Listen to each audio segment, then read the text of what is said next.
Reject కాకుండా ఉండాలంటే ఏం చేయాలి, రిజెక్ట్ అవడానికి రీజన్స్ ఏంటి? ఒక ఇన్సూరెన్స్ పాలసీ తీసుకున్నప్పుడు మనం కానీ ఏజెంట్ కానీ ఏమేమి కవర్ అవుతాయో మాట్లాడుతున్నాం, ఏది కవర్ కాదో మాట్లాడలా. ఫస్ట్ 30 days మీరు పాలసీ తీసుకున్న రోజు నుంచి 30 రోజుల వరకు ఎటువంటి సమస్య కవర్ కాదు. ఓన్లీ థింగ్ కవర్ అయ్యేది accident, sinus surgery, cataract surgery, kidney stone, gallbladder stone, urinary tract infections, gynaec issues, pile surgery. ఇవేంటంటే ఇవి ఎమర్జెన్సీ కాదు, కొన్ని రోజుల పాటు ఆపి మీరు సర్జరీ చేసేవారు. నేను పాలసీ తీసుకొని 6 నెలలు అయ్యాక 7 నెలలు అయ్యాక వెళ్ళి పడుకుంటా నాకు సర్జరీ చేయమంటే చెయ్యడు. ఈ pre planned or postponable surgeries are not covered for the first 2 years. ఇప్పుడు కూడా కొన్నిసార్లు ఇన్సూరెన్స్ రిజెక్ట్ చేస్తారు సస్పెక్ట్ కింద.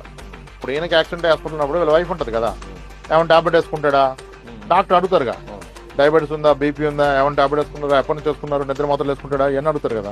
సార్ స్కిన్ కి అయితే స్కిన్ డిసీజ్ వేసుకుంటాడు సార్, ఎప్పటి నుంచి అమ్మా 4 ఏళ్ళు సార్. ఇదంతా రాసినాక అది నాన్ డిస్క్లోజర్ కదా.